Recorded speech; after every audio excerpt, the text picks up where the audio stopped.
All right, we are live. Thank you, everybody, for joining us. Today we have ourselves a special guest, man behind the screen and his cat. How are you doing? Hello, I am There he well, thank is. you. Excellent. And we also have Black Knight joining us as usual. Unfortunately, um, our own R.H. Snow is a little under the weather, so she was not able to join us this magnificent occasion for yet another Terran Tuesday, where we have a really great topic to dig into. But before we start, let people trickle in. What have you guys been up to? Start off with you, Black Knight. What have you been up to lately? It's the last time we spoke. Uh, the usual batch of edits, as it is Tuesday, and I on most Tuesdays I've been focusing on churning these out and finishing yet another of the older projects, re-editing it. But today, as a cool distraction, I composed that song, which went through one of your AI pages. That's the song which I wrote only the chorus to, which is by a fictional band in Star Shatter universe called Cozy Doom. The song is called Cozy Doom. The band is a live metal band named Cuddle Force. And yes, it does sound comedic, but as some of you know, the hamsters they may appear comedic, but they are quite ruthless. And so I had a lot of fun composing that song today, which compared to the edits are dull and boring, but they have to be done. And this song is like was a lot of fun, and you can listen to it. Excellent. Yeah. It's a wonder what you can do with computers these days. But man behind the screen, thank you for joining us and giving us your time. What have you been up to, and what do you work on usually? Well, I actually just finished publishing my first book last month. So, my first novella, In the Giant's Shadow, I published it over on Amazon. I'm working to get things going with Draft the Digital to get it available digitally and in physical on other platforms. But currently, you can find it under, see my name here next to my screen name, DS Brandt on Amazon. Just search up In the Giant Shadow at DS Brandt. I'll try to get a link into the chat at some point for that too. Other than that, mostly reading and writing an article or two, book review or two here or there. I've been working my way slowly, slower than I'd like recently, through Eiji Yoshikawa's Musashi, the fictionalized account of Miyamoto Musashi's life. Highly dramatized, but very well written, appropriate for the topics on hand today, given that it is considered to be one of the great romances. In addition to that, just kind of working on short stories here and there, but mostly painting my house. A lot of work painting my house. It has been weeks of doing this, and I would like it to be done. Even though I work in that industry, I'd like that to be done. Oh, I've been there before dealing with a chronic problem project. Yeah. Yeah. But anyways, Fortunately, it's almost finished. Excellent.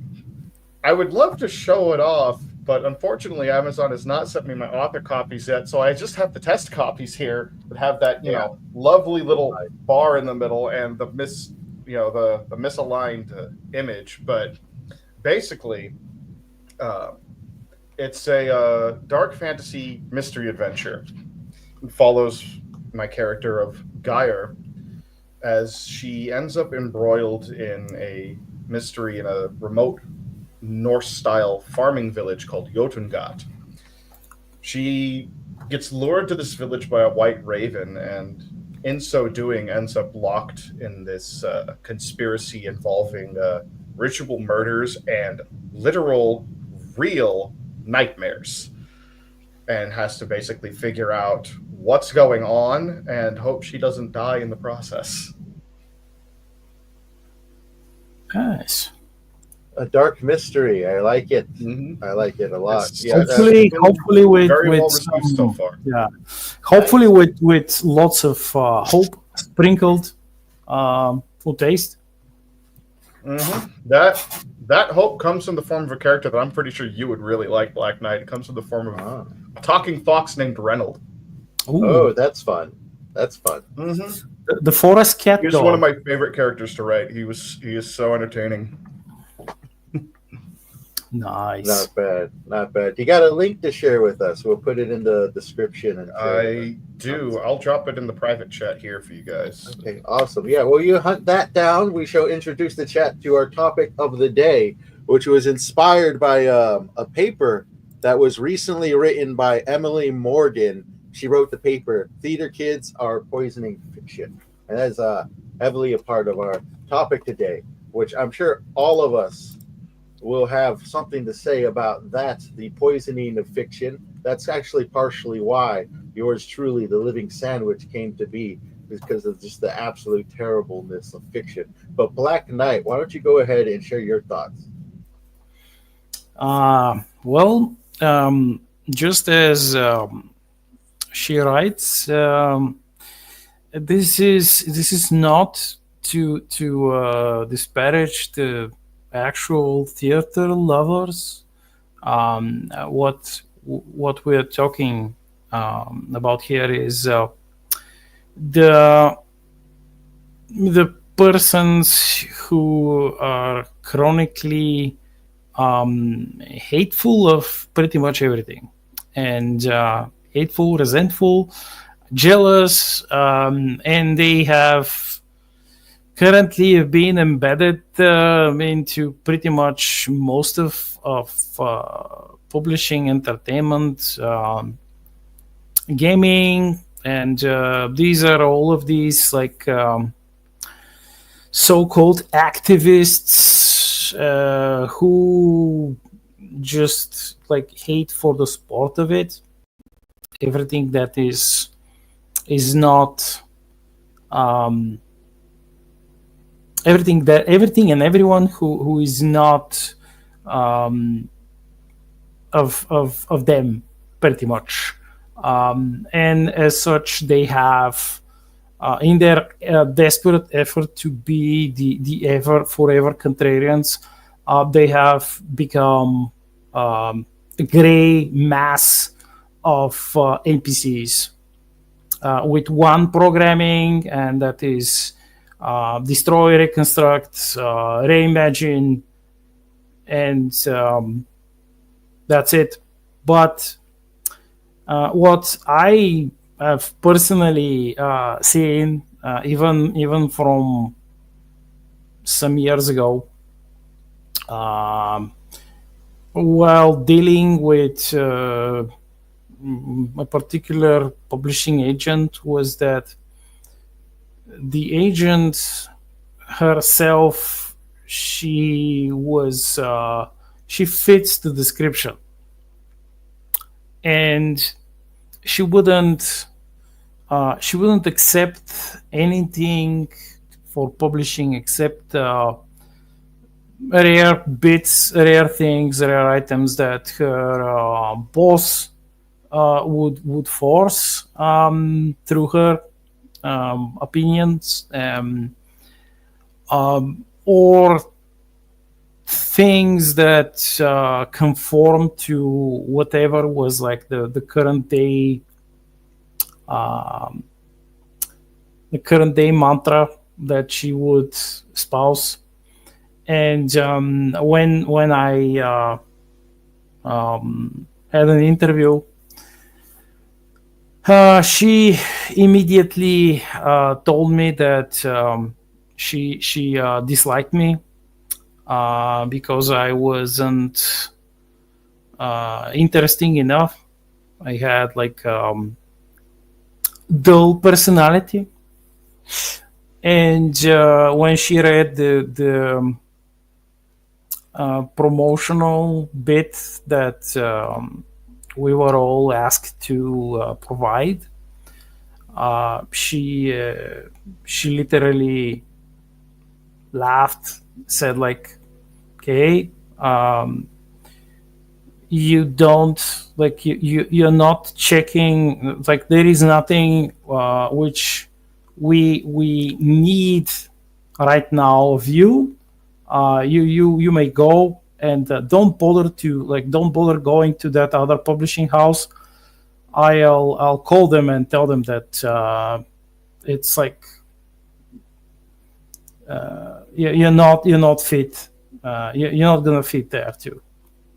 And I was like, what? They can't think they can't think or decide for themselves. And she said like, no, because they are like us, they are the same.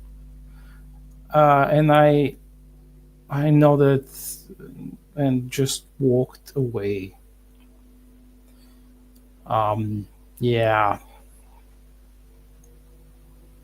that was that was a thing. So definitely some gatekeeping going on down there, and I know you shared some stories about the sensitivities of different authors and sharing particular points of view. So, is there any actual so when you read this, it just took you straight back to that moment, kind of, and the that cultural stuff? Pretty much. That was the first thing that I remembered. Yes, I always was curious about the parallels of the past and how the modern day wokeness and kind of what it's doing to pretty much all facets of culture now. And I'd really like to explore that a bit more. Do you have any, maybe another story similar to that kind of reminiscent of this?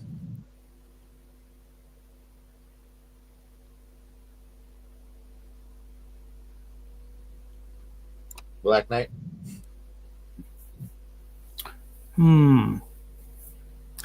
I'd say there were a group of writers which I bumped into when I was looking some feedback in my really early days when I was teaching myself how to write in English, and pretty much building my English. And they would outright, they would not provide any constructive criticism. They would just mock anything that I gave them. And I would ask, like, okay, so you find it laughable? All right, please tell me how I can improve it. Like, okay. But no, they wouldn't. And funny enough, their own bits that they've been posting, some of which that they've been working on over like 5 or 6 years, they were surprisingly cringe, quite cringe, meaning that you've had like all of the modern Hollywood schlock with extra layers of cringe. And I just I spent, I think, a few months trying to get some useful feedback, except I just got mockery, and at one point I simply left. And another place that I also attempted to look for some feedback, some useful feedback.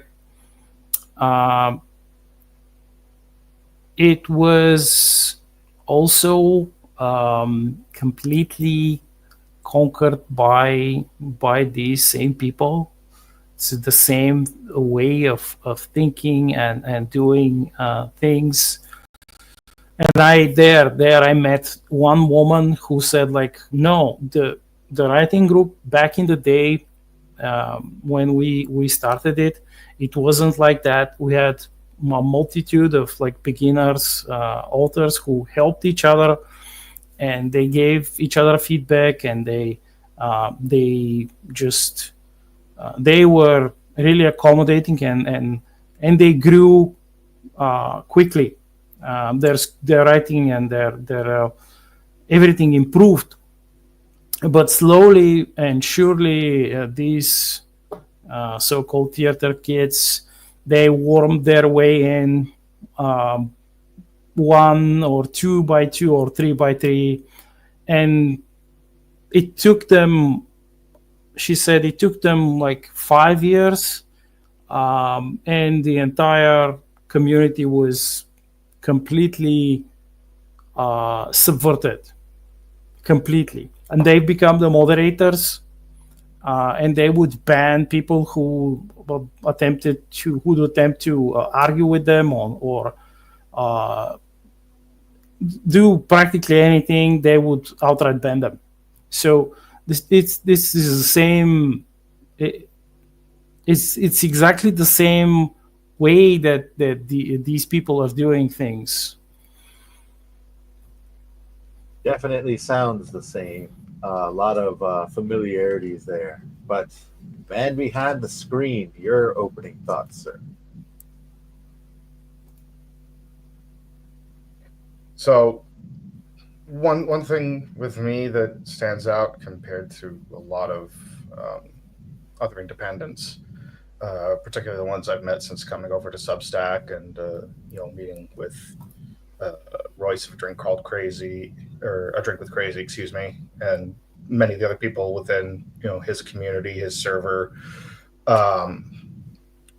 Most of the people that I've met, come to know, were very talented writers, had no formal education, no formal training in that. I did. I studied fiction for about a decade between high school and college. Spent my senior year in high school, I studied it, and then for about 9 years in college. Safe to say that it's in my blood. One thing that I had decided on even way back then, I recognized, and mind you, I went to college starting in 2004. Stayed in there off and on till about 2014 between 3 different schools. And even back then, 20 years ago, I'd already decided that, my route was going to be independent because I saw some of these problems coming. One of the things that the schools I went to, particularly the second school that I went to, was the one I spent the most amount of time at. One of the things that their writing department did, because they actually had a fairly robust English and writing department, despite the fact that these were actually all community colleges, the English and writing department at this particular school, and a couple of the other departments as well, including, oddly enough, their criminal forensics department, were extremely robust. And that was almost a career path for me, funny enough. I almost became a CSI, believe it or not. Now I sell paint and books. But one of the things that was interesting for me was the fact that I saw some of this stuff coming even back then, because something we did frequently there was, apart from the class writer workshops, which is how those function, they were set up as workshop format. You sat there as a group, depending on the kind of class it was. If it was short fiction, it was the entire class got involved. For the novel writing classes, which is the one I took the most of, we would separate off into different groups where basically you had the spec fic kids, your fantasy or sci-fi. They were their own group. That's where I was. A couple of my friends from high school were there too. And then you had the, literary. You had 2 literary groups because these were classes with like 40 or 50 people in them. And so what we would do is, the professor who was teaching it would give a small lesson. These were like 2 or 3 hour classes, I'm pretty sure. And we had them twice a week. We give lecture for an hour, and then for 2 hours we'd be reading and critiquing each other's work and kind of figuring things out. For my particular school, and I think I credit it because of the fact that it was small, it was a community college, the class format itself was very good and very helpful.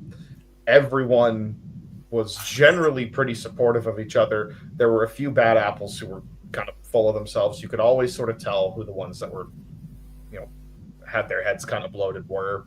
And I do remember one particular kid who would frequently, when we were doing in-class writing assignments, like warm-ups, we would start hearing him. Everyone else is quiet, and we start hearing him giggled in and talking about, oh, this is so good. This is so good. And it was always terrible. Every single time, there was not a single other person in the class who thought his work was any good. But, he loved his own stuff. I guess there's something to be said about loving yourself, but I digress. The school also hosted frequent writer presentations where they would get recently published writers who had gone out of college and then hopped over into the publishing industry and got published. And they would come and tell their story and how they did it, how they managed it, all this stuff. And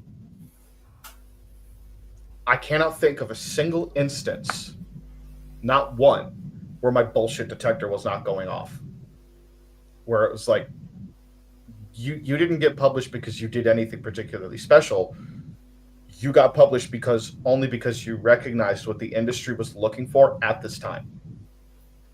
And what the industry was looking for at that time was not the kind of stuff I was writing, and it's not the kind of stuff I write now. It's still not looking for that. So I saw, even all the way back in school 20 years ago, I'm already seeing these patterns forming, and they just deepened and deepened and worsened. And I can tell you, right about the time that I saw, even in my little school, everyone calls them theater kids. I'm that guy that's old enough to look back at those kids and still remember when we called them hipsters. But I saw that group starting to kind of slide their way into these classes, and the marked reduction in not necessarily the quality of the work that people were putting out, but the quality of the feedback you would get from a lot of people was very stark. Right around 2011, 2012 is when I started seeing this sharp decline in any valuable feedback I was getting from my work. And I mean, at that point, I didn't see much purpose in sticking around with those classes for much longer, because some of my local friends, like people that I had gone to high school with who still lived here, I still had contact with, had become sort of my critique group until they eventually moved away, which is around 2014, which, we lost him. Oh boy. But yeah, around 2014 is basically when I stopped going to school pretty much altogether, around 2014. And, at that point, there was not much point in continuing because there was no value left to be had in those classes.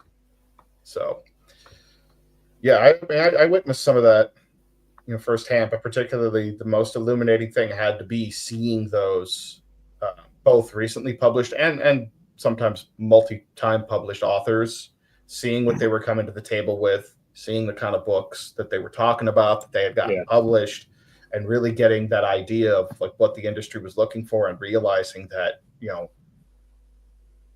95% of what people in this class were writing, not just the speculative fiction side, but even the literary fiction stuff, most everything that these students were writing, they weren't going to get published.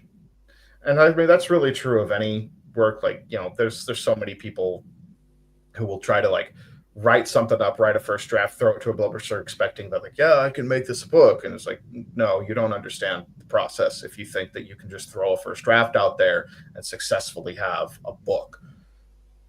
Like, okay, technically you might have a book, but no publisher, even before this problem happened, no publisher was going to take that. NaNoWriMo was the scourge for that. And I only bring that up because we just left November. But even the kids that I knew that were writing, fantastic writers, every bit as good as some of the best people that I've met since coming to Substack, every bit as good as either of you, every bit as good as me or Mrs. Snow or, some other like really fantastically talented people that I've come to know, they were never going to get published mainstream because the mainstream simply did not want what they wanted. And identity did start to play a part in that, even as early as 2012. We were already seeing the signs that the identity was playing a part in that, because in that time, like, I hate talking identity. I hate playing with identity. All that stuff is it's superfluous and it's freaking boring. Like, just as a writer, I don't care about most of that stuff, like these surface level identifiers. But even at the time, that was something I noticed, because I remember the very first guy that we saw one of these shows for, and I'll let you in on a secret. The only reason that those shows always seem so packed at colleges is because a lot of teachers will require their students to go. And that was the case. We were required to go. Like, instead of having class, we were going to do this. So of all of the people that we got there, only the very first one was like, a white straight dude in his early 20s, which, was my demographic at that time. Every other one of them was like, literally every other one. I saw probably, I think I saw about 12 of these shows, because I usually did 2 of them a year.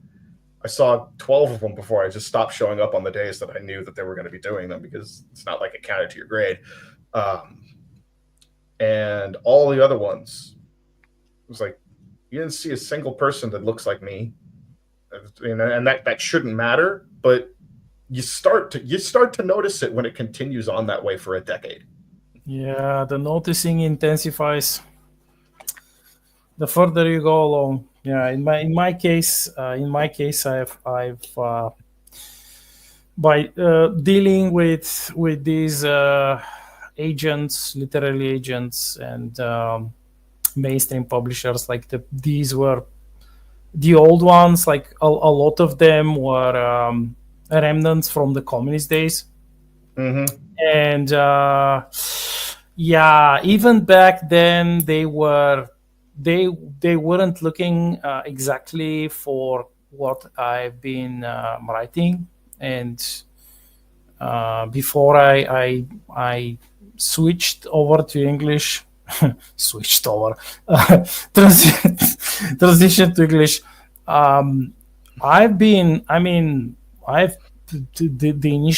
The initial drafts. These were like, I think, 12, maybe 13 edits after. Like, these were like probably the 14th or the 15th draft. They were up to their so-called standards, because I knew a couple of the editors who worked for them, and they helped. But they weren't looking for it. It's like one of the oldest publishers. They outright told me, it's like, where is it's like, you don't have a feminist character. You don't have you don't have a queer character. Why don't you? Like, this is like, you're never going to be published. But that shouldn't matter. And this guy just like pointed the door and just he didn't say anything. He just pointed the door, and I got out. So yeah. Reminds me of the fall of Reddit back in the day, how it kind of happened through the moderators, and people Mhm. took the moderators took over, and then they purged communities completely. And now, even to this day, Reddit is a just a gigantic bubble of thought Yeah, it's a that allows. cesspit. Yes, and it's interesting because um, that same thing that kind of happened to most media, like Twitter, kind of went the other way because somebody bought it. Capitalism saved Twitter, and um, it's always like the same playbook over and over again throughout the years. You Yeah, know, that's the it's communist playbook. rule through bureaucracy. And I'll never forget this story that's kind of about that rule through bureaucracy, where like Star Wars, when they release a book, I guess they in Barnes and Noble, they had a deal where their books had to be in the front shelf, and they had to have their brand new books that were not selling in the front of the store. And so what Barnes and Noble did in at least one store, I'm sure this was just the manager's idea, they took the old Star Wars books that to this day still sell, but had been deemed, back of the line, forget about them. This is the new hotness people must be interested in through bureaucracy.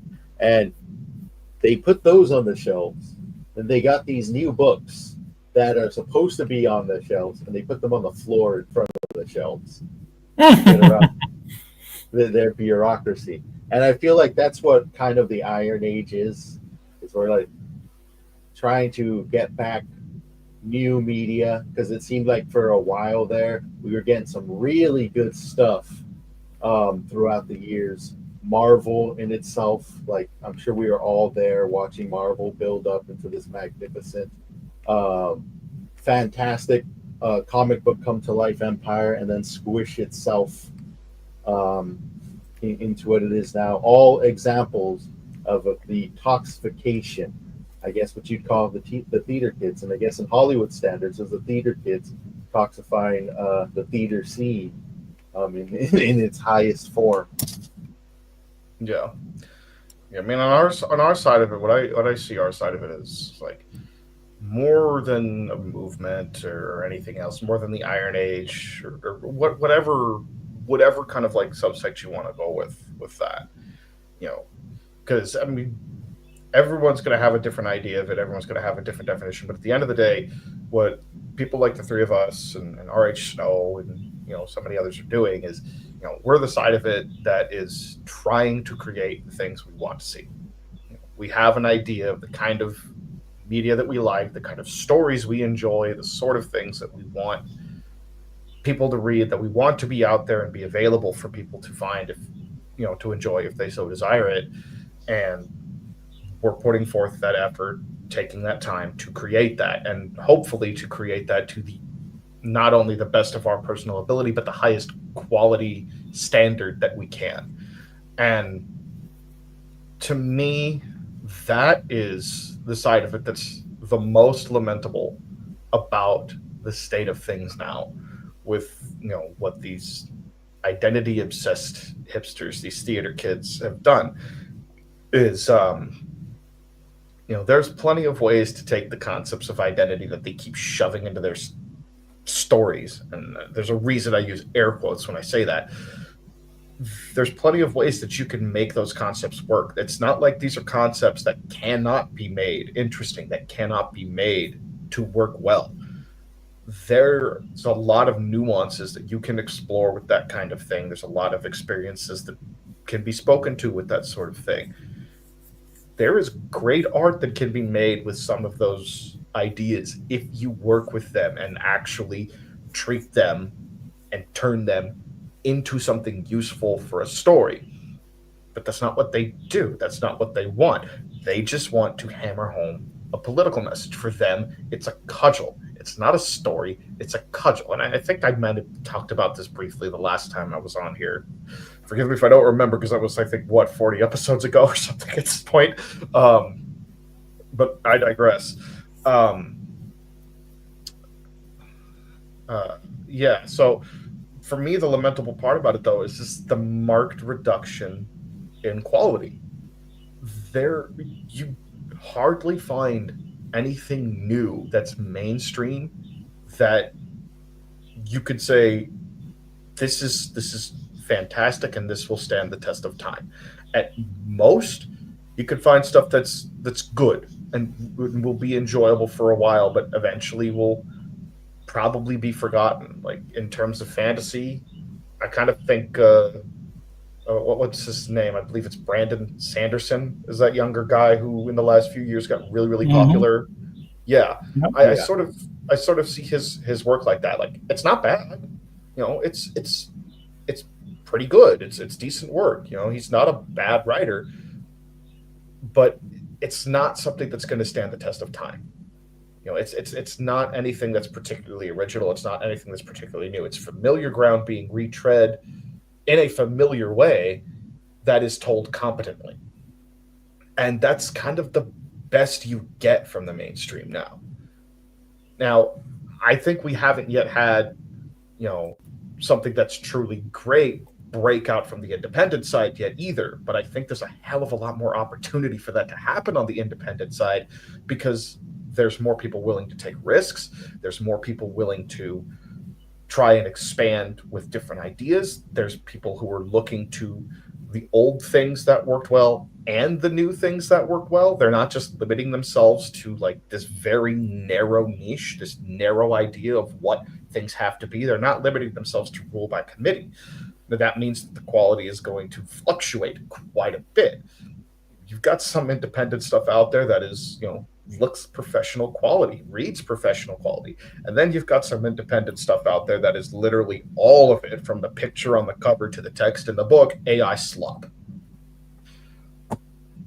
Which is a different problem in its own right. That's another issue within the publishing industry as a whole. But that problem wouldn't be a problem if the mainstream publishing industry was actually, had some balls and willing to actually publish stuff that wasn't just sticking to this little idealized managerial mindset. Yeah, I can give you an example from the communist days, because the apparatchiks who were in command, who controlled the publishing scene back then, they had to toe the party line, of course. Otherwise, they would have been gulagged in the early days, or just reassigned, like sent somewhere where it's cold, really cold, so to speak. So they had to toe the party line, and to become such an apparatchik, to be that commissar, that political censor, the politruk, which is a Soviet word, political director, let's roughly translate it. You have to have the exact same mindset of the theater kids. It's the same mindset. It's just like it's just a different time. They use the different words. They strive to achieve the different party programming, but they operate in exactly the same way. So yeah, let's say there was this segment of Soviet like science fiction authors, which most of them they weren't any good. I've read lots of because it was widely available. I mean, it was everywhere. If you want to find like something actually good, you had to look in the deepest part of the library, and you had to know where to look. But the mainstream stuff back then, it was just like political schlock. and a lot of it. And just like you said, it didn't stand the test of time. Pretty much no one except nerds like me who actually read it and we were looking for something interesting. No one knows about it. It's it's it's turned into like something pretty obscure. But that was what the so-called publishing industry was churning out, and they were actually churning it out. And I mean, it wasn't. It was the what you said, that it was the equivalent of the IR Schlop right now in publishing, but back then it was written by a whole group of paid scribblers, and they were given It's effectively special- your room full Yeah, of monkeys. yeah, exactly. And they were given special lists of things that they had to include, and of course, most of these, like this was the this was the same way which dictators, quote unquote, wrote their volumes of genius thoughts and whatever, like just like Kim Jong right That's now. how they It's put like- together their biographies. yeah. And this was the exact same way that they used to write these books. And you have something which you in most cases you wouldn't be able to read right now. I mean, it's quality wise, like formatting wise, it's perfect. You wouldn't probably find, you will be hard pressed to find a typo or two in between like 100 pages or something, which is really high quality. But Oh yeah, you hit the typo, you get thrown in a gulag. well, no, it's just because Not there were really. so many of them. It was so Yeah. many of them, and everyone was like brown nosing and trying to climb the apparatchik ladder. It's like, ooh, comrade, I found a typo here. Oh, you're a good boy, good comrade. You get a cookie. 1,000 eyes competing Yeah. with each other, Yeah. each one Yeah. trying to climb up above the rest. Yep. And but I've tried really hard. I've tried to read some of these, and I mean, you get tired reading it. Even if you ignore the political schlop that they've been pouring in, and you have to ignore it because when you lived in that reality back then, you know that it's like everything is falling apart. There's barely any food in the stores. You have this money that are worthless. You can't buy anything. You can't buy shit. And they keep telling you, it's like, oh no, comrade, you're building the utopia. It's like, this is the fiction, that the fictional world that will eventually be, you'll be living in it. No, it's like the parallel is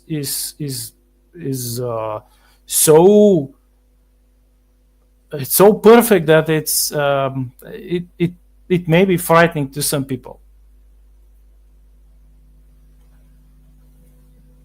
Yeah, I mean it's the same ideology, just coming back out with different talking points. It's all the same stuff. And for me, like when I kind of look at everything that's happened here with the theater kids and all that, the way they've affected not just fiction, but all of entertainment media, and not even just entertainment media, the media landscape as a whole. My first thought isn't to complain about it, although, who doesn't like a good whinge once in a while? I mean, I've ranted to people. I ranted with you about this many times. Yep. Like, Yep. how many times? Like, I don't think we can even guess how many times we've talked about this stuff over the what 5-6 years we've known each other now. Probably 100 times. Yeah, probably.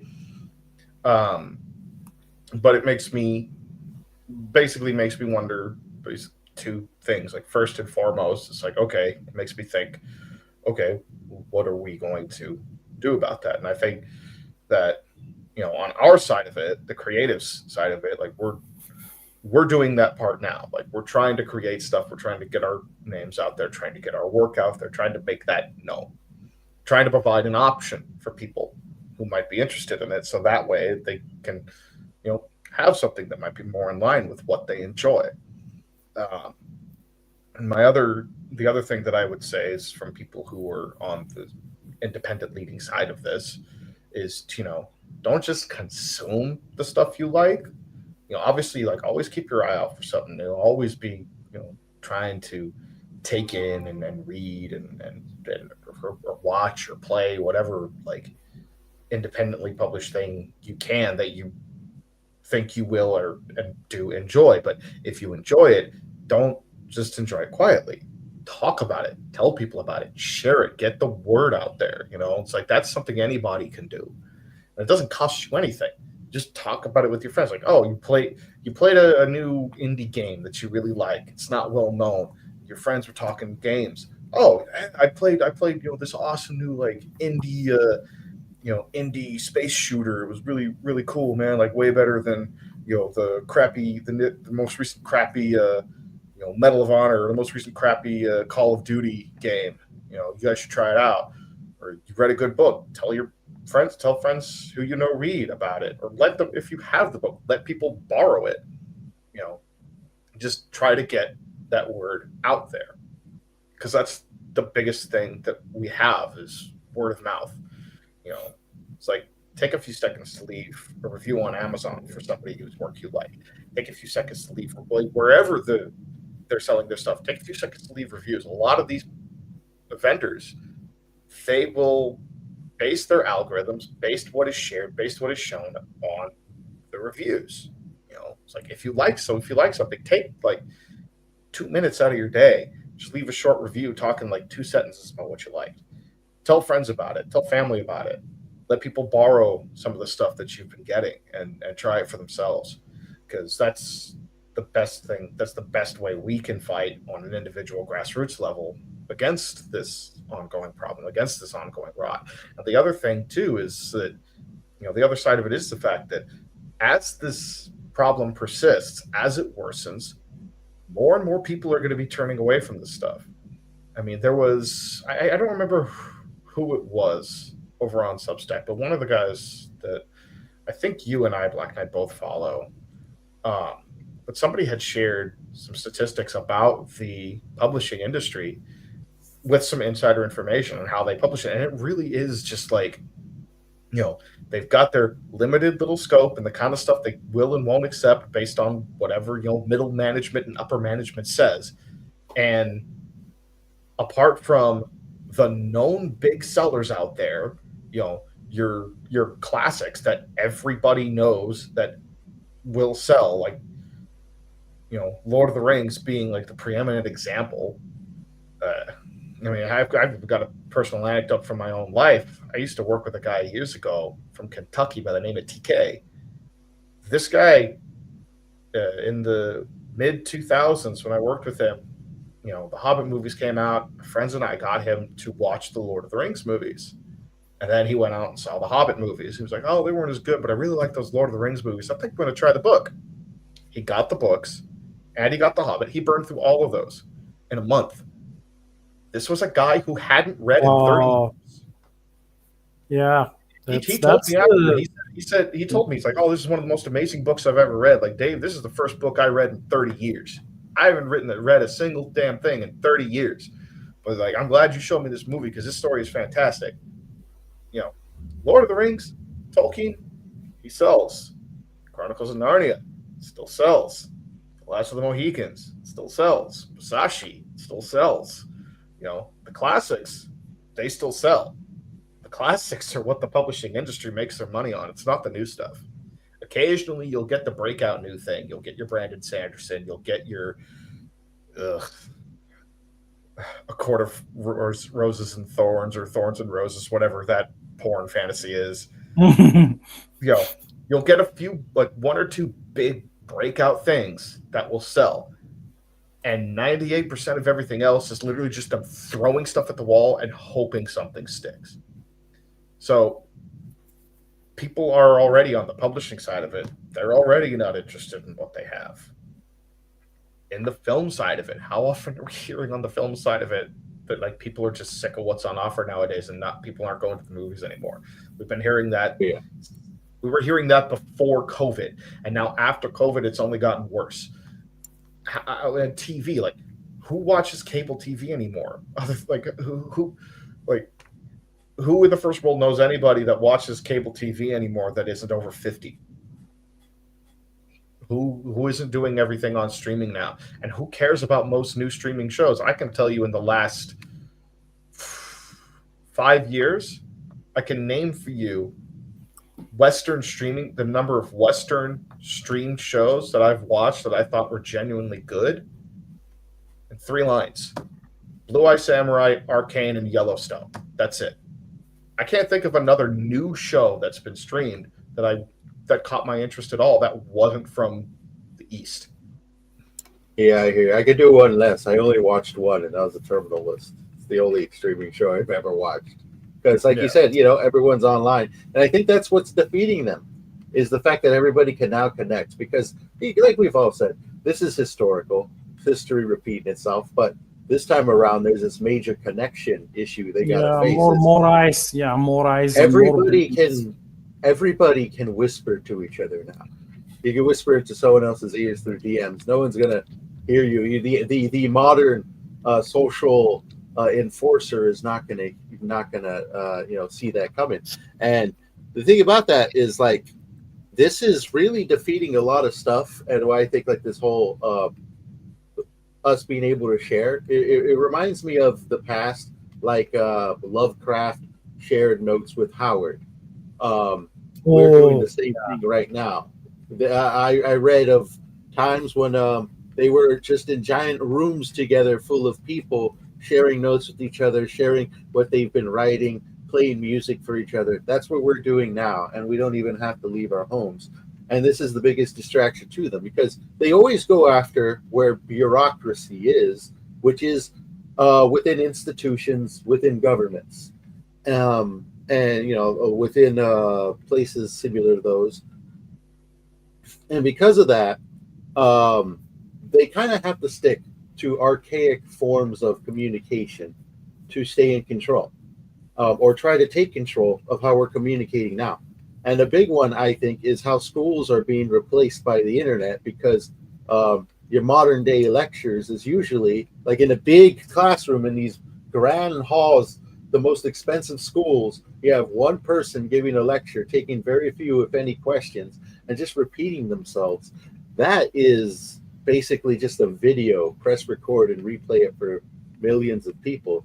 And I have hope that the internet, and also that's why we kind of touched on AI there for a bit. AI is going to be the new tool to replace so much of these wokesters that they're going to probably be some of the first to go, just because what they're producing is nothing new. It's boring. There's nothing interesting in here. And frankly, I think the AI will be much more entertaining to read than half of it out there, at least until the bureaucrats get their hands really deep into it and then make it unfunctional, like they did a number of times with a number of AIs to this point. I'm actually slightly fascinated, very fascinated by the use of AI in the future, and I see it actually helping the art form through this methodology, because what it's already done and what I've seen is a lot of would-be artists saying, well, since I'm not going to be paid by doing this job in the future, I'm not even going to try now. And I think what this is actually doing is kind of swiping the slate clean of all these sellout artists of all the people who just want to write for what's new, to produce for what's in, and not to create something interesting, but a fad to get paid for it. They're all getting swept away. And what's being left is people who are saying, well, I'm doing this for the passion, baby. I'm in it for the love. I may not get paid for doing this thing. I may not get a bunch of accolades for doing this, but I'm doing it because I got a story to tell within me. And I think that's a byproduct of AI coming up, is wiping out a lot of would-be sellouts, because you can't sell out when people can press a button and replace you. It's hard to sell out the passion of an artist, which is what I've been seeing a lot in this new cultural movement. And frankly, we may not have gotten half the good stories we have now if it wasn't for the old stories being given to bureaucrats and sellouts. Yeah, it's surprising to many when I talk about the like the old days and how similar things are. But at some point when I begin to explain that it basically fell apart just because the people they were not interested. Like the young people, they were like, yeah, okay, so you're going to tell me about how glorious the party is. Okay, so okay, it's glorious. Yeah, it's surely glorious. Yeah, that like the portrait of our grand leader. It's so nice. He looks nice, but like my school is falling apart. Like my family has like nothing. We are eating crap basically. We can't get anything. It's like our clothes are shit, our shoes are shit. The car that we're driving is falling apart. Like, yeah, why? Like, if, on a basic level, when you are giving young people, especially young people, when you're giving them really young people, when you're giving them bullshit, and they can see and they can hear and they can perceive things that are not bullshit, they make a comparison and they are like, wait a minute, you're bullshitting me, you're lying to me. And many of them will just silently begin to undermine the bullshit they had been pouring down their heads. And this is what happened. This is how everything fell apart. Not because that there was a grand revolutionary movement fighting with weapons, though partially in some places it happened like that, but on the most part it was like this undercurrent of individuals who began to gather together young people, and they were like, no, this thing, yeah, we are like, we're done with it. Like, fuck your communism. We want to live like normal people. Screw you. Like, fuck your delusions. And to the last day, and even after the fall of everything, fall of the Iron Curtain, you still had the theater kids who actually believed in this crap, and they were, it's like this delusion for them, it will never go away. It's just that they suddenly lost all bureaucratic levels of power, almost all of them, and then all of their messaging, all of their faulty messaging had been pretty much ignored because the people were fed up with it. And this is what is going to happen again. It's already happening, I might argue. I have a question for you two, actually. Black Knight, I'm pretty sure you do, but I figure I'll ask both anyway. Do both of you, either of you, read any of Catherine Elaine's work over on Substack? I think I did. It's like my reading time is like super limited these like last few months. Yeah. But yep. Well, I asked because yesterday, she made a post. She was talking about she recently, in her home nation, she's Eastern European like yourself, more on the northern end, but she recently got into accepted as one of the finalists in a writing competition in her home nation. You write a short story. Oh yeah, I saw that. Yeah. Surprised with the fact that like, oh crap, I have to read this in front of a crowd.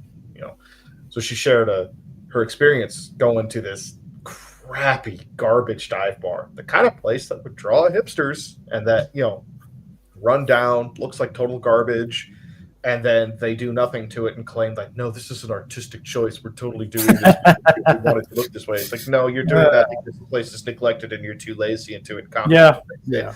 But sure, you could live in your Delulu land if you want. But it was one of the things that was going on behind the scenes with that. She mentioned it briefly in her opening to that. Is like she was asking me a lot about how do I handle public reading? How do I do this? How do I do that? Because like I don't do that kind of stuff. Like it makes me crazy nervous. It's like fair enough. Like she knows that I've been in a similar situation. I did a couple readings at my school at some of those events I was talking about earlier.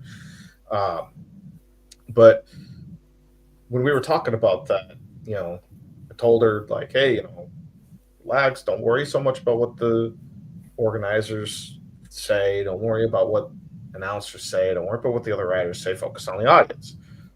Their opinion's what matters. They're the ones who are potentially going to like listen to your work and think like maybe I'll look up more by this person.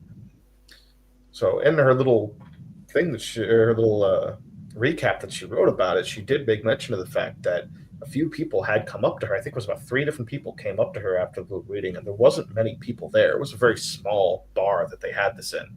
So I think there was maybe like 20 to 30 people in there. I'll have to ask her again about it at some point.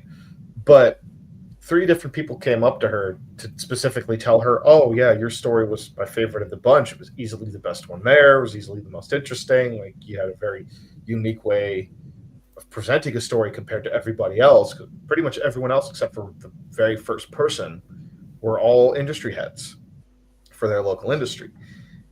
And every single one of them, she noticed this thing. Every single one of them was hitting ideological talking points. Like, oh, feminist focused story. Men are bad. Strong, independent, female lead character. Every single one of their stories was like that. Only her and one other person did something different. And her and that one other person appeared to be the 2 people there. The 2 that weren't at the industry were the 2 people there that the audience was actually interested in. And the funny thing was, one of those 3 people that came up to her was the brother of one of the other finalists that was an industry person. Even their own family isn't reading their shit. Even their own family doesn't like their shit. Yeah, that reminds me of what we talked about. You remember back in the day when you helped me with my second book? Yes. And we talked about the misunderstood aspects of villains and how they always wanted to have this like sympathetic villain, misunderstood villain, oppressed by the system.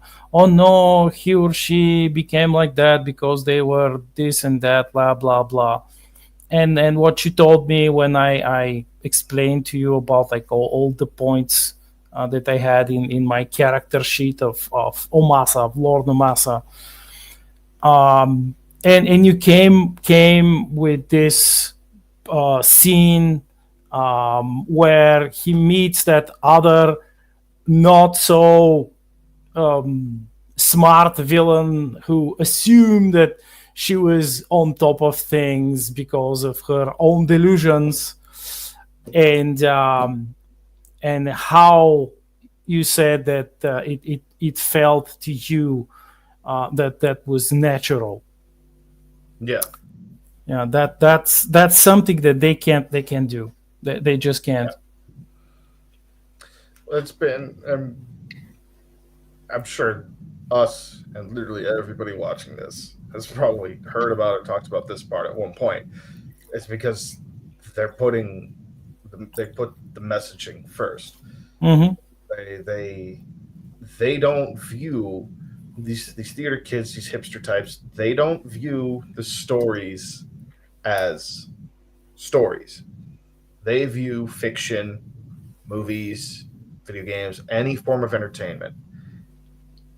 The entertainment is not what matters there.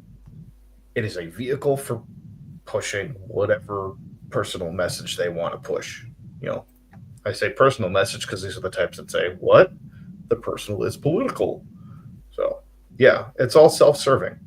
It's just a bunch of people being self-serving and thinking that they're going to improve their lot by doing this without having a firm understanding of history and what usually happened to those types of people. Black Knight, I'm sure you already are very well aware of that, and the firing squads that those types of people. Yeah, it's the all the brown nosing and all the bootlicking will not help them if and when. I just hope that it won't happen anywhere anymore. But if and when it happens, just like certain comrade with these like nice mustaches, longer than the other mustache man, said about the useful idiots that yes, they're useful to a point, and then they're no longer useful because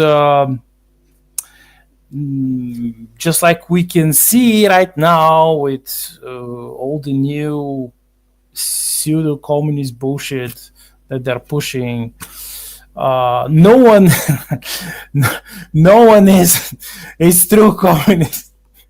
only that like what is perceived by the party on in power is what is true, and that is fluid. At a point it will change, and it's no longer going to be true. It's no longer going to be the party line, and this is why they first they eat themselves, they eat each other, and then their glorious overlords dispose of them because they're pretty much they have pretty much outlived their usefulness. And to those who are right now, quote unquote, on the top of the wave, like on the tip of the spear, the ideological schlock, spear of schlock, you will be abandoned. You will be abandoned, and you will be the new class enemies. Yeah. Not some in some far out future soon. Well, yeah, and I think people are starting to kind of. I think some of them are starting to see that, and the denial is hitting hard. Yeah. But I mean, one thing, because I think we're entering about like our last 20 minutes or so. But one thing I'd kind of like to do, if you guys are all right with it, like I like to end these discussions more on high notes of what kind of stuff we might have coming. What can we do? Yeah, that's what are we doing? The solution. What are we doing? What's our solutions? What kind of stuff do we have coming down the pipeline? Like what we three as individuals are doing, or what like others even in the chat might be doing to bring things down the pipeline. Like I mentioned, Catherine Elaine, she keeps working. She's been pumping away at her fiction. She earlier this year self-published her first book, and she hasn't been writing nearly as long as you or I have. She's only been writing for the last like 3-4 years. She's already self-published, which is very impressive. That's what we want. Obviously, yourself, you've got what 13 books at this point between Star Shatter and now your fantasy stuff. Yeah, 13, 14. There's that. I don't know if you remember Sybil from over on Substack, but I've been keeping in contact. Yeah, I've been keeping contact with him since he left. Like he actually was instrumental. He was instrumental in this getting finished. He was my top beta reader for this, and has been duly credited for that fact. But I mean, he's still been working hard on his own stuff too. Top of the line. Yeah. Lord Otter, of course. Really great. But yeah, there's a lot of people out there that are working on some really good stuff. I mean, I know at least for myself, obviously I got In the Giant Shadow finished earlier this year. Either this week or next, I'm going to be resuming my work on its sequel, The Jarl's Son, which has been going over on my Substack. It's been paused while I was finishing up this book and working on a few other things and dealing with holidays and all that. Because for my family, holiday time is also birthday time. Literally, my middle sister and my mom's birthdays were both on Thanksgiving this year. So we went and did Thanksgiving with my in-laws on Thanksgiving, and then Thanksgiving again at my mom's on Sunday to celebrate her birthday and my sister's birthday. So on top of painting the house, on top of working 6 days a week. And that's kind of that I mentioned specifically to touch on another part of it is like, if you want to get in on the creative side of it, if you want to be one of the people on the indie side that's not just like, I want to buy the stuff and enjoy it, but you want to actually make something, it's work. It can be enjoyable, it can be a lot of fun, it can be very fulfilling, but you got to remember, it's work. You'll have to make time for it. There's going to be days when you're tired and you just don't feel like doing it, but you have to do it. And when I look at, like, I know you, Black Knight, you write every single damn day. Like, this, it's your livelihood. It's your job. James, I'm sure you've got a day job on top of doing what you do here, plus the weekly streams. I know Mrs. Snow, she's got her family life and, like on top of working on, I think she's got, what was it, 8 books now, plus the game, plus more stuff coming for Watcher of the Damned. And Sybil, who I mentioned earlier, he's got his kids and his family and work and his writing. Catherine's a stay-at-home mom, and she's doing the writing stuff while juggling raising her kids and, like all the home stuff. It's everyone on the independent side, like for the most part, for most of us, it's like, even if we do get lucky enough that this is our job, it's not like we're just, those of us who are serious about it, we're not just sitting on our laurels. We're working. Oh yeah, definitely. Yeah, we're busting ass, and it gets tired. Like, I know that a lot of people see him as a controversial figure, and I'll admit I've never read any of his comics because it's just the superhero stuff just does not interest me much. But like, I got to look at a guy like Eric July, and it's like, you can't deny the amount of work you cannot deny the amount of work that he's put in to make his company work. It's like thousands upon thousands of man hours working on his YouTube channel to promote it, working on the company itself to run everything, to make sure fulfillments happen, to do all this stuff. Like, if you want to make that work, well, that's the key part of it. It's work. So it makes me laugh when I hear people like on the mainstream side of it, who all they do is sit there and like write a cushy article once or twice a month. Complaining.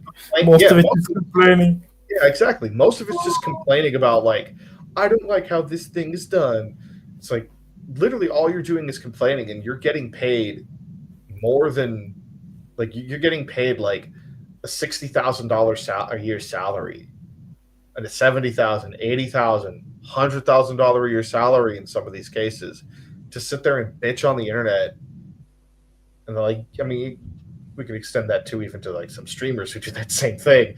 It's like, you're going to sit there and you're going to complain about how hard your life is when literally you are literally getting paid to sit on your ass and whine. And I can't take you seriously, and I won't take you seriously. You're a joke. You're not a creative. It's like, it's no wonder that no creative work comes out of like that side of things, because there's no creatives there. The creatives are working.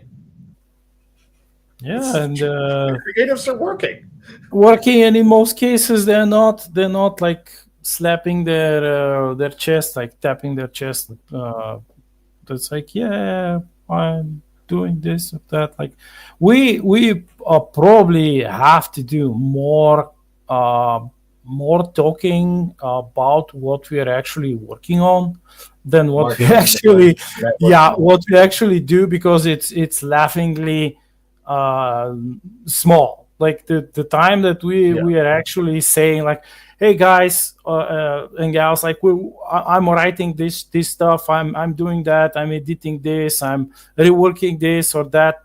Like we're not doing enough of it. Yeah. We have to do more of it, and we have to keep uh, keep telling people about our peers, the ones whom we work with, and they have stuff that needs promoting. We should talk more about it. Yeah. Indeed. And some other cool stuff that I think, since we're in a little promotion phase, that has actually flourished from this, and it's primarily due to the internet actually existing, is there's small pockets of communities built around niche forms of storytelling, particularly through YouTube videos. We have creepypastas, which have basically invaded YouTube. You have a shit ton of them, whole blown communities with hundreds of younger writers expressing themselves, and a lot of it's crap, but a lot of it's actually kind of original too, if it's not 100% based off of a creepy legend here or there. But you know what it's also lacking in? Shit tons of allegory, which is magnificent. And we also have genuine. Yes, Genuine, exactly. too. There's the human touch to it. There is that human touch. And you can always come across a good one every now and then. There's plentiful ones out there. And on top of that, one that I've been running into a lot has also been analog horror, which is basically people making their own found footage and throwing it out there, for people to Oh check yeah, out. that's so cool. Yeah. I've seen some very cool analog horror based around tokusatsu stuff from Japan, like Godzilla encounters. Yes. I saw one that was really neat where the guy I believe actually filmed on location at a lighthouse, and then used CGI to add rain effects and all this stuff, and used CGI to add a high res model of, I think it was the legendary Godzilla, basically just making landfall next to, it was supposed to be the lighthouse keeper living at the lighthouse. Yeah. And then the whole thrust of the analog horror was a side of it that the more silly Godzilla movies don't put much thought in, the radiation that he's constantly giving off. It's like, this guy shows this footage that he got on his little 8mm camera, gives it to the government, and is oh, I found this thing, this is so crazy, you guys need to do something about it. And they inter him and are basically treating him, and within a week he's dead because he's developed all kinds of cancer because like Chernobyl dead. Yeah. It's like the elephant's foot just walked past him. And not just walked past him, but shot a radiation beam out of her mouth. Yeah, so there's a lot of cool stuff coming out of that, and I think what makes it possible is it's hard to create something original, to create your own work, but it's also never been easier to do all aspects thereof, from creation to sharing. So we're in the age, I'd say we're in the age of it, because the people who had a stranglehold on entertainment are losing it because they've fallen under their own guise and hubris and have just completely fell apart from the inside out due to courting this this toxicity that seems to be a cancer within within most industries. So now I think is the time to create, because there's a vacuum. People want new, fresh, original stuff, or at least entertaining, and mainstream entertainment is failing on all those fronts. Yeah, it's no longer entertainment. It's what back in the day the apparatchiks were doing. It's indoctrination, and it's bad indoctrination. It's really bad. Yep. It's lame. It's lame and fucking boring as fuck. In the vein of we're talking about promoting others, first and foremost, Yeah, the I mean, original. this Sorry, is gotta- the first edition version, before you revised it. So I got the old Yeah, version, but it's obviously, going to be it's going to be like probably uh, I don't know. People will compare. It's like, oh, why did he do yeah. this? But obviously, like read the Black Knight stuff.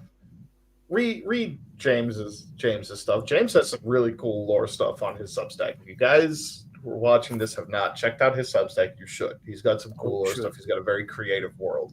And I cannot wait until we eventually do see a book from him. Read my book. It's really fun. It's a good time if you like mystery and if you like all that stuff. And I'll show a couple other people. I was talking about Catherine this whole time. I got her book too, The Last Daughter of Wolves. It's a 60-page novella. You can literally read it in a day, and it's Nice. a great story about a young girl, a great dark fantasy story about a young girl who is basically a spirit creature. She's she's a creature called a wolfling. They have a tie between the living world and the world of the dead, and she's the last of her kind and gets pulled into this whole scenario where she is forced to basically become an assassin to assassinate a butcherous queen against her will. It's a fantastic story, and it's something that Mr. Snow was talking about on Substack earlier. How romance is not just stories about sex like the genre would have you think. There's a genuine romance story in here that I think a lot of guys would like. And I think that because, hey, I'm a guy, and that honestly ended up being my favorite part of this, is the romance story that Stella goes on in this. And then I haven't finished this one yet, but I've been reading And Hell Followed With Him, Mage Leaders Western. He's one of the guys over on Royce's server. And it's a good classic style, like almost Eastwood style Western story. There's good stuff there to be found. We just have to share it. Yeah, and we have to share it harder. I think that's going to be the biggest thing we can do going forward. Is like those of us who are writing the stuff, obviously, but especially readers. I mean, and not just readers, watchers, players. Like I said earlier in the show, if it's independent movies you're enjoying, if it's independent games, if you've watched like Critical Drinker did the first episode of the web show that I think he's trying to do, his spy show. If you watched that and liked it, share it, show it to people. It's like if we want to be able to actually say that, hey, we don't like what's being put out by the mainstream, we want something different. Well, that falls on all of us to actually do something to make that happen. Whether or not you're actually making the stuff or you're just consuming it, we can all still show it to people. We can all still share it with our friends. You can even argue that that's an actual superpower. The word of mouth these days, enabled by social media, but mostly it's just by our sheer will to do it. Because just like you mentioned earlier, it doesn't take much effort or time to actually promote and talk about the different options that people have.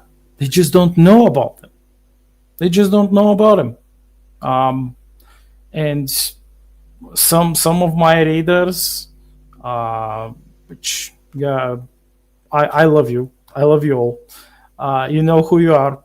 They are constantly going out of their way to tell their friends, family, and others about not just my books, but books, other indie books that they've learned about through me on social media that I told them about. I promoted them, and this is how. I mean, you cannot defeat this way of doing things because it's it was always been working, and it will always work. It doesn't matter how many millions of dollars all these dying mainstream pubs and agents are dumping into advertising. People are no longer buying their schlock. Oh yeah, because word of mouth, no matter how good your advertising is, word of mouth can make or break the product very easily. You can have a pretty good opening weekend. Let's like use movies as an example. You have a good opening weekend, and then people start finding out the movie sucks through word of mouth, and then it dives off a cliff. But with that said, we got 4 minutes. We want to respect everyone's time. We got 4 minutes left. Where can everybody find you, and what are you working on? Let's start off with man behind the scenes. Main place you can find me is going to be over on my Substack, Tales of Calamity and Triumph. I will post a link. Actually, I got a link posted in the private chat if you guys want to share that at some point. But you can find me there. You can find my first book, In the Giant Shadow, over on Amazon. There will be a link pinned. You can also just search In the Giant Shadow by D.S. Brandt, and that will come up. But yeah, the main thing I'm going to be working on now, lately what I've been working on is reading through and section by section, just like book by book, even though it's not multiple books, it's a single book, but it's separated in books the same way a play is separated into acts. I've been reading through Eiji and reviewing Eiji Yoshikawa's Musashi. I've also been working on a lot of short stories. I've actually been doing a lot of fiction trades with Catherine, where we each give each other a prompt and then we write something quick off of it, just so we kind of keep up with our writing. But the plan, now that the book is done, the first book is done, the plan is to get back to work, finish the first draft on its sequel, The Jarl's Son, which I am sharing on my Substack. You can find that there too, as well as plenty of other shorter fiction. I plan to finish that. Then I'll be returning to Castle on the Hill, finishing that eventually. I'm waiting for this. Yeah. I'll be going back to that once I finish the Jarl's Son. I need to get that. I'm a lot further along in that, so I need to get that one done out of the way, at least the first draft.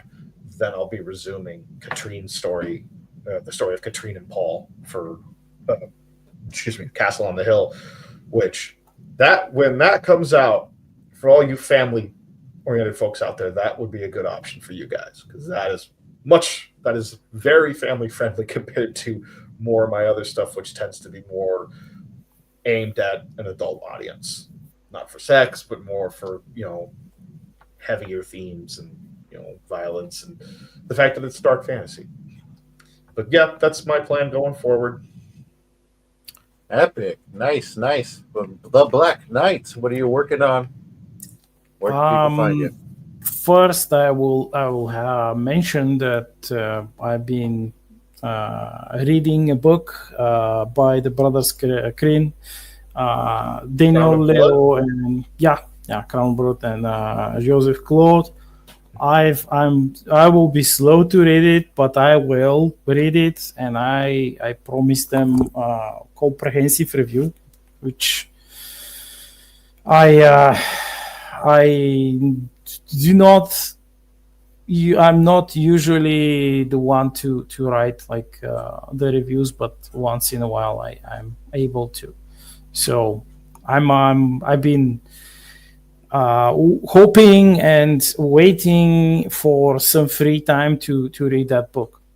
And as to where you can find me on Amazon. I posted the link to my book page, where you can find all of my Star Shatter books, the story collections, the story anthologies, Mandate of Sword and Railgun, and the second one, which came out this year, The Blood of Tyrants, and then the two books about Vailin Del Torian, who is my homage to Howard's work, The Rifle Song and Vailin the Bunker of Death, and my brand new fantasy, old school RPG, JRPG inspired fantasy, Lord of Bones, which you can also find there, and of course my serialized stories, which you can find on my Substack, the Black Knight. So yeah, that's about it. Nice. I've been reading a little bit myself. I picked up the Autumn Quarterly of 365 Infantry, written by Jacob Pauta. It's an action-packed little quarterly with about 5 short stories in it about anthropomorphic animals going on awesome adventures. It's Jacob is for when it comes to like younger writers, Jacob is very talented. Yeah, he's really good. He's got 3 of these out. They're all extremely affordable. All extremely affordable. All underneath $10, I believe. Definitely worth checking out. But I'm working on a short story, or actually it's a novella, which is part 2. I actually released a number of short stories. This is a second one to my first short story, Glimmerleaf, that did pretty good. This is Glimmerleaf Chapter 2. I'm working that on the back end. And besides that, I recently released what I call Whitlow Radio, because in my world there is a cyberpunk city known as Whitlow, and I put together a lovely little animation that's about 19 minutes long, which is fake radio inspired by all those lovely video game radios, radio stations you find on like GTA and stuff, that are jam-packed with lore and funny advertisement readings, and I got our very own Big Kahuna to do the voice, the vocal. So it's very freaking hilarious. That's a good choice. Yeah, you guys. That's the best choice. Oh, you can't go better than that. That's perfect. You guys can check that out right now on my Substack for free, worldwithoutendlore.substack.com. But we are 2 minutes over the allotted time. So we are out of here, everybody. Thank you so much for spending your time with us. If you're watching this on a replay, leave a comment, leave a like, and go check out some of the awesome stuff we're talking about today. But with that said, we are out of here, everybody. Have yourself a wonderful rest of your day. Bye-bye. Good night, everybody.